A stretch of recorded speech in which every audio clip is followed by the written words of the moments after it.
সব উৎকণ্ঠা পেছনে ঠেলে দেশের মাটিতে পা রেখেছেন জাতীয় দলের 2 ক্রিকেটার রিশাদ হোসেন এবং নাহিদ রানা।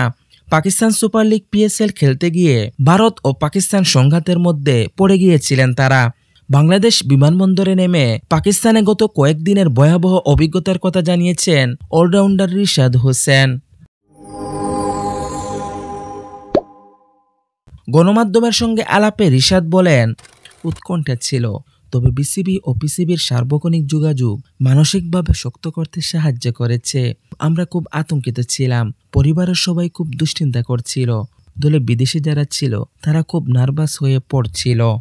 এমনকি নাহিদ রিশাদদের বহনকারী বিমান পাকিস্তান ছাড়ার কিছু সময় পরই পাকিস্তানের বিমানবন্দরে ক্ষেপণাস্ত্র হামলা হয় বলে জানান রিশাদ হোসেন। রিশাদ হোসেন বলেন, আমরা ফ্লাই করার 20 মিনিট পর এয়ারপোর্টে মিসাইল পড়ে, তখন আমরা সবাই শকড হয়ে গিয়েছিলাম। তাদের নিরাপদে দেশে ফেরার ব্যবস্থা করার জন্য বাংলাদেশ ক্রিকেট বোর্ড BCB এবং পাকিস্তান ক্রিকেট বোর্ড PCBকে ধন্যবাদ দিয়েছেন রিশাদ হোসেন। পাশাপাশি দেশবাসীর প্রতি কৃতজ্ঞতা জানান তিনি।